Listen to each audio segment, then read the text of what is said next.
The trading post on Kepler 442 hummed with the usual cacophony of interstellar commerce. Maya stood behind her stall, her violet skin gleaming under the artificial lighting as she arranged her wares, crystalline data cores from the Andromeda sector. She had been a merchant for 12 cycles now, ever since her homeworld of Thesha Prime had opened diplomatic channels with the Galactic Consortium. The post itself was a marvel of engineering, a biodome spanning 3 square kilometers, atmosphere processors working overtime to accommodate the 73 different species that frequented this particular hub. Methane breathers had their own sealed sections, while silicon-based life forms occupied the high-temperature zones. But here, in the oxygen-nitrogen commons, business thrived. Maya's compound eyes caught movement near the entrance. A human walked in, one of the legendary Terrans she had heard so much about but never encountered. He wore the distinctive uniform of the United States Marine Corps, his name tag reading CPL, William Chen. The human military designation meant little to her, but she recognized the bearing of a warrior when she saw one. William moved through the crowd with practiced ease, his enhanced combat neural implant cataloging threats and exits automatically. The implant was standard issue for Marines operating in xenodiplomatic zones, a piece of wetware that bridged the gap between human reaction times and the often superior reflexes of alien species. Not that he expected trouble. This was supposed to be a milk run. Pick up the classified data package from the Consortium Intelligence Liaison. Return to the USS Valiant in orbit, mission complete. The Marine's path took him past Maya's stall. She offered a polite greeting in Galactic Standard, which his translator chip rendered instantly into English. William nodded courteously and continued on his way. That's when Kraxon entered the trading post. The Velrathi commander was 7 feet of scaled muscle and predatory instinct, his species having only recently been admitted to the consortium after 3 centuries of aggressive expansion. The Velrathi were apex predators on their homeworld, a fact they never let anyone forget.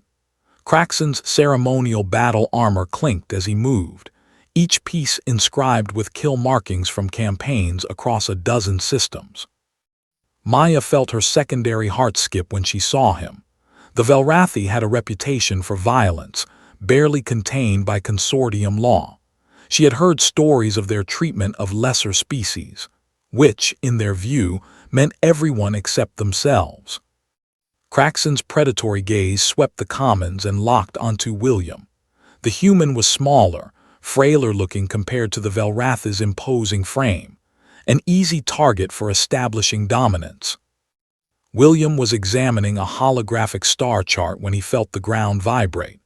He turned to find Kraxon standing uncomfortably close, invading his personal space with obvious intent.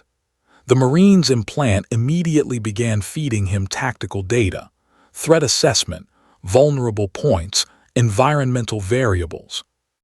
"Human," Kraxon growled, his translator rendering his words into English with a guttural undertone. "You dare walk these halls as if you belong among true warriors." William's expression remained neutral. "Just here on business, friend. Don't want any trouble." The diplomatic response was standard protocol for Marines in xenodiplomatic zones. The United States government had spent considerable political capital securing humanity's position in the consortium. Starting an interstellar incident over wounded pride wasn't on anyone's agenda. But Kraxon wasn't interested in diplomacy. "Your species is weak," the Velrathi commander continued, circling William like a predator assessing prey. "Soft. You have no claws, no natural armor, no venom. You are prey animals who stumbled into the stars." A crowd was gathering now. Maya watched with growing concern, her translator picking up the exchange. She had heard about human military prowess, rumors of their savage effectiveness in combat, their unwillingness to surrender, their disturbing creativity when it came to warfare. But looking at William's relatively small frame compared to Kraxon's bulk, she found those stories hard to believe. William's jaw tightened imperceptibly. His implant was now running combat scenarios, calculating response times, mapping the trading post's layout for optimal engagement vectors. But he kept his voice level. "I'm going to walk away now. Like I said, don't want trouble." He turned to leave. Craxton's clawed hand shot out and struck William across the face, a contemptuous slap that sent the Marine stumbling sideways. The crack of impact echoed through the suddenly silent commons. "You walk away when I dismiss you, prey animal," Craxton snarled. "Not before." Maya gasped. Around the trading post, various species reacted with shock, amusement, or studied indifference depending on their cultural backgrounds. But those who knew humans truly knew them, recognized the change that came over William Chen's face. The Marine slowly straightened, touching his split lip with one finger. He looked at the blood there for a moment, then raised his eyes to meet Craxton's gaze. The human's expression was utterly calm, the kind of calm that comes before catastrophic violence. "That was a mistake," William said quietly. His combat implant synchronized with his adrenal system, flooding his muscles with performance enhancers while sharpening his neural pathways to combat-optimal levels. Time seemed to slow from his perspective, a well-documented effect of the Marine Corps wetware during combat activation. Craxton laughed, a harsh barking sound. "What will you do, human? You have no—" He never finished the sentence. William's hand moved in a blur, fingers forming a spear point that drove into Craxton's throat with surgical precision. The strike targeted the Valratha's primary air passage, one of the 17 critical vulnerabilities the Marine's implant had identified in the first microsecond of threat assessment. Craxton's eyes widened in shock as his airway collapsed. He staggered backward, claws reaching for his throat. 1 second. William's leg swept low, hooking behind Craxton's knee with devastating efficiency. The massive Valrathi crashed to the ground, his armor clanging against the deck plating. 2 seconds. The Marine was on him instantly, knee driving into Craxton's chest while his hand locked around the alien's throat. With his enhanced strength and the leverage of his position, William compressed the Valratha's secondary circulatory nexus, another critical vulnerability. Craxton thrashed, his superior strength suddenly meaningless against the human's combination of technique, augmentation, and sheer tactical efficiency. His claws raked against William's armor, finding no purchase on the composite plating. 3 seconds. It was over. Craxton's body went limp as catastrophic circulatory failure shut down his neural functions. William held the position for 2 more seconds, ensuring the threat was neutralized, then stood up smoothly. His breathing was barely elevated. The trading post was absolutely silent. Maya stared in disbelief, her violet skin paling to lavender. Around the commons, dozens of species stood frozen, trying to process what they had just witnessed. A human, small, supposedly weak, had killed a Valrathi warrior commander in hand-to-hand combat in less time than it took most species to process a threat. William tapped his wrist communicator. Chen to Valiant, requesting immediate diplomatic support and medical examiner at Trading Post 7. There's been an incident. The voice that crackled back was crisp and professional. Copy that, Corporal, team inbound, sit rep. Valrathi commander initiated hostile contact, threat neutralized, no other casualties. Understood, consortium security has been notified. William deactivated his combat implant, feeling his metabolism return to normal levels. The adrenaline would take a few minutes to clear, but his hands were already steady. He looked around the silent commons, making eye contact with several species. "For the record," he said loudly, his translator broadcasting in galactic standard, "I gave him the chance to walk away. Marine Corps doesn't start fights, but we sure as hell finish them." Maya found her voice. "That was incredible. The stories about human combat capability, I thought they were exaggerated." William turned to her, and she saw something in his eyes that made her secondary hearts race. Not fear, exactly, but a deep understanding of what humans truly were. They weren't the biggest or strongest or fastest species, but they had refined the art of killing to a level that bordered on supernatural. "We're not the toughest species out there," William said quietly. "Not the strongest or the meanest, but we've been fighting and surviving for our entire evolutionary history. We learned to hunt animals 10 times our size with nothing but rocks and sharp sticks. We fought each other in wars that spanned continents and claimed millions of lives. Combat isn't something we do, it's something we are." He looked down at Craxon's body. "Your friend there made a fundamental miscalculation. He thought that because we don't have claws or natural armor, we're weak. But humans don't need evolution to make us dangerous. We have something better: technology, training, and the absolute unwillingness to accept defeat." Consortium security arrived moments later, a mixed-species team that immediately began securing the scene. The lead investigator, a Thaline with crystalline sensory arrays, scanned Craxon's body and reviewed the security footage from multiple angles. "Clear case of self-defense," the investigator announced after 3 minutes of analysis. "The Velrathi initiated unprovoked hostile contact. The human responded with proportional force." "Proportional," someone in the crowd muttered. "He killed him in 3 seconds." The Thaline investigator's crystalline arrays flickered with what might have been amusement. "Exactly. Proportional. Had the human wished to cause suffering, the engagement could have lasted considerably longer." Maya shuddered at that implication. Within the hour, the incident had spread across the Galactic Consortium's data networks.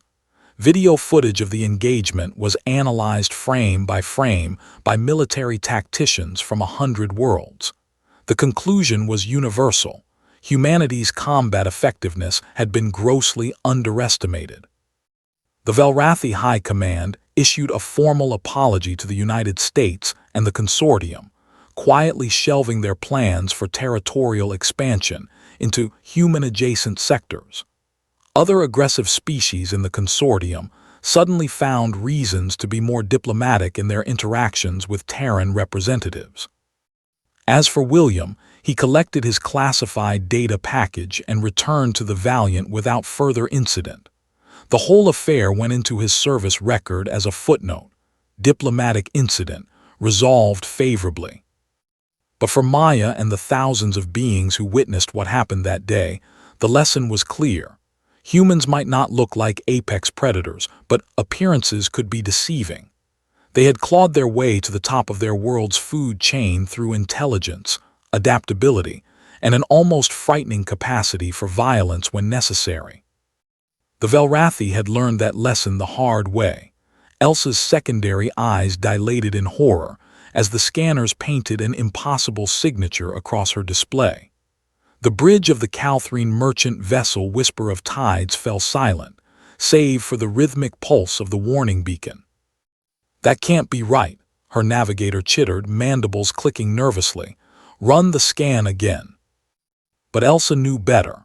Her ancestors had passed down the stories, whispered warnings that every spacefaring species learned at their parents' side. The distinctive energy signature, the angular hull design that defied conventional physics, the sheer audacity of its approach vector through the Narrows, a region of space so treacherous that even the warlike Cresion avoided it. A human ship. "All stop," Elsa commanded, her 4 arms moving across the controls with practiced precision. "Cut engines. Minimal life support only." "Captain?" her first mate questioned, confusion evident in his bioluminescent patterns. "Do it," she hissed, "and pray to the eternal currents that they haven't noticed us yet." The humans were supposed to be legends, cautionary tales told to young ones who dreamed of exploring the stars too recklessly. A species so stubborn they had clawed their way into space from a death world, a planet that should have killed them 1,000 times over. Stories said they survived by refusing to die, by adapting to horrors that would break any sane species. Most civilized beings assumed the tailies were exaggerated. Propaganda from the first contact wars, perhaps, or simple mythology that had grown in the telling. Elsa had believed that too, until now. The human vessel moved through the asteroid field like a predator, weaving between rocks that would have shattered the Whisper's shields. Its engines burned with an intensity that spoke of materials that shouldn't exist, reactions that violated half the known laws of thermodynamics. "They're hailing us," her communications officer reported, voice trembling. Elsa's blood ran cold. "Don't respond." But it was too late. The message translated across their systems automatically, the human language processed through their universal translator. "Unidentified vessel, this is the UHSV Indomitable, Captain David Reeves commanding. You appear to be adrift. Do you require assistance?" The bridge crew stared at Elsa. In all the stories, humans were warriors, conquerors. They had fought the Kresian Empire to a standstill, had survived attacks from the Hive Collective, had somehow negotiated peace with the enigmatic Vex despite not sharing a single common reference for communication. They didn't offer help, they took what they wanted. "Captain," her first mate urged, "we must respond. Our engines are cold. If this is truly a human vessel and they think we're hostile." Elsa had heard those stories too. Human ships didn't retreat. They didn't surrender. When backed into a corner, they became something primal and terrifying. With trembling appendages, she opened a channel. This is Captain Elsa of the Calthrine merchant vessel Whisper of Tides. We are experiencing minor technical difficulties." A pause, then a new voice, warm and surprisingly gentle. "Copy that, Whisper. Stand by. We're sending over an engineering team." "No," Elsa's response was immediate, instinctive. "Every story warned against allowing humans aboard your ship. They studied, they learned, they adapted. That won't be necessary, we can handle." "Captain Elsa," the human interrupted, and now she could hear something in his tone, understanding, perhaps even amusement. "We both know your engines aren't just having minor difficulties. You saw us and shut down everything. Your heat signature dropped 40% in 30 seconds. Exposed, Elsa's skin flushed purple with embarrassment. "Let me guess," the human David continued. "You've heard the stories, deathworlders, warmongers, species too stubborn to know when they're beaten." He paused. "Some of those stories are true, but not all of them." Against every instinct, against generations of inherited fear, Elsa asked, "Which ones?" "The stubborn part," David admitted, and she could swear she heard a smile in his voice. "We did crawl up from a gravity well that should have crushed us. We did survive ice ages, plagues, predators that outmatched us in every physical category. We did fight wars with species that had been spacefaring for millennia when we were still figuring out basic metallurgy." The Indomitable moved closer, and Elsa resisted the urge to order evasive action. "But you know what else is true," David continued. "We survived because we learned to help each other, because when everything in the universe was trying to kill us, we discovered that cooperation was the ultimate adaptation. We're not monsters, Captain Elsa.